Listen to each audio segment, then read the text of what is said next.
services qui font un travail remarquable, quelquefois dans l'ombre, et qu'il faut bien sûr féliciter. On vient d'avoir la confirmation de 4 fleurs. Ça devient une bonne habitude. Ils avaient costé pas ce soir pour des raisons de santé. Il n'empêche que je tenais bien sûr de mettre à l'honneur aussi avec Nadine, avec celles et tous ceux qui portent ce dossier de l'environnement et de l'aboutissement de notre vie. J'en profite d'ailleurs pour, à travers les services et les élus municipaux, également souhaiter une bonne année à notre directeur général. Petit nouveau qui est arrivé il y a un peu plus d'1 an, mais qui effectivement fait un travail remarquable, et lui dire, mais il le sait déjà, qu'on a à nouveau directeur général des services de l'agglomération, Nicolas Panier. Je ne sais pas s'il est là, je l'ai vu tout à l'heure rapidement. Il est caché là, il est caché à ma droite, c'est ça. Je l'ai vu tout à l'heure, il a rendez-vous avec moi tout de suite. Hein. On commence à travailler. Hein. On a prévu un rendez-vous au mois de janvier. On attendait un nouveau DGA, tout va bien, il est là. Donc il sait à quoi il va s'attendre. C'est une petite sinécure, mais je crois qu'on compte beaucoup sur lui. Hein. On met la pression tout de suite, parce qu'effectivement c'est un dossier important et on y tient. Merci à tous ces bénévoles. Vous êtes là, beaucoup. Aux associations, aux entreprises. Merci aux entreprises fidèles. Je ne vais pas toutes les citer, j'en vois là, juste à côté de moi, Geoffroy, qui effectivement, et puis les autres que je ne cite pas, Christophe et les autres, comme ça c'est plus facile, comme ça j'oublie personne. Aux associations, aux entreprises, aux artisans et commerçants qui représentent la force et le dynamisme de notre bonne vie. Tu parlais tout à l'heure des difficultés qu'on a pour trouver, Michel, des emplois, puisqu'on est effectivement quasiment à moins de 4% de chômage. Cocorico, on s'en fiche, c'est plein d'emploi comme on dit. Il n'empêche que s'il n'y avait pas les entreprises, automatiquement, s'il n'y avait pas ce développement, Beaune aujourd'hui, 2 chiffres, 23 000 habitants, j'arrondis 18 000 emplois. C'est-à-dire qu'il y a 10 000 personnes qui viennent travailler à Beaune tous les jours, qui viennent même de Besançon, qui viennent de Dijon, qui viennent de Châlons. C'est un poumon, on s'en réjouit. C'est près de 9 000 créations d'emplois en 15 ans. On va continuer, mais effectivement, il faut bien sûr qu'on puisse adapter le marché du travail avec, bien sûr, ces possibilités qui sont celles du territoire. Beaune est enviée de toutes parts, c'est vrai. Ça nous fait quelquefois peut-être aussi... parler des jalousies, sans doute pour cet esprit qui règne et cette grande réactivité, mais ça je vous le dois, et on le doit à toutes celles et tous ceux qui participent au dynamisme et à la force de ces territoires.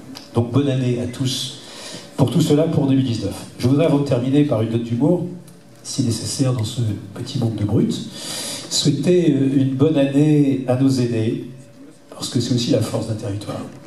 À ceux que la maladie, l'isolement ou la précarité laissent trop souvent au bord du chemin, c'est vrai qu'on l'oublie quelquefois, y compris au plus haut niveau de l'État.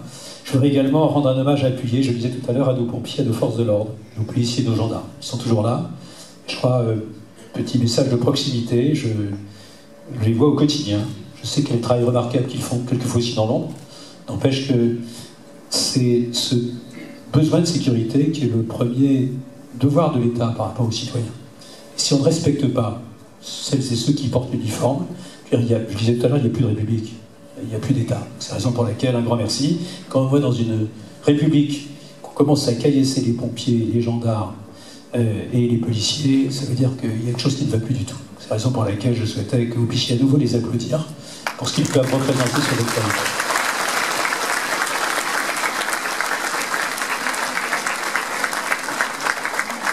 Voilà, je voudrais donc, comme promis, parce que je crois que vous avez un syndrome d'impatience du bras droit pour lever votre verre et du bras gauche pour prendre votre part de galette, je voudrais donc, comme promis, comme la critique est toujours facile, vous faire part de mes propositions dans le cadre de ma contribution au grand débat voulu par le président de la République, et notamment en ce qui concerne la refonte du droit du travail. On a une loi du travail, mais apparemment j'ai pu comprendre avec les récentes manifestations que certains souhaitaient peut-être d'autres éléments de réforme. Je vais commencer par les accords de branche. Je dis pour les chefs d'entreprise qui sont ici, notamment pour les représentants de CPE qui sont ici. Je propose qu'un olivier soit planté dans l'accord de chaque entreprise, accord de branche, où les décisions ne seraient plus prises par des technocrates, mais par les représentants du personnel, et le personnel en général. Monsieur le sous-préfet, je souhaiterais que la publication de tous les textes difficiles à rédiger ou qui pourraient compliquer la vie de l'entreprise soit systématiquement remis au quinquennat suivant.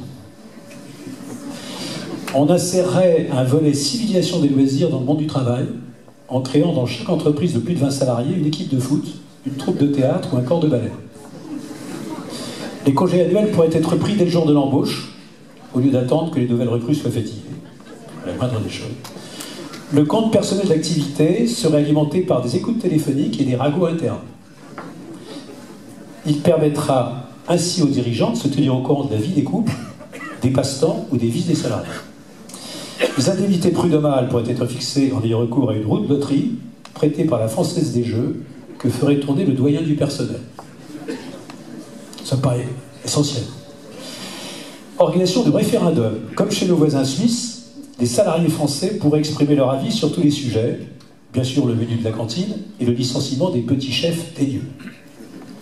La visite médicale sera remplacée par une après-midi de piscine pour que les tenues de bain simplifient les auscultations. Enfin, la retraite, ça va être un sujet d'actualité puisqu'on parle de réforme, elle commencera au lendemain du bac pour s'achever à 40 ans. On évitera ainsi aux jeunes de se morfondre dans l'attente d'un premier emploi et cela leur permettra de profiter pleinement de leur loisir à un âge où tous les plaisirs sont encore permis. Voilà, avec ce programme électoral qui va paraître de nature à mettre fin à la crise de rire, je voudrais adresser mes vœux les plus chaleureux, déjà pour ceux qui nous gouvernent, en reprenant la formule d'Alphonse Allaire, leur souhaitant qu'avant d'éblouir le peuple en lui promettant l'eau chaude, ils pensent à leur fournir des récipients pour la recueillir. Et enfin, vous souhaitant à vous toutes et vous tous très chaleureusement un an de réussite, 12 mois de santé, 52 semaines de partage, 365 jours de chance et 31 536 000 secondes de bonheur. Bonne année à tous.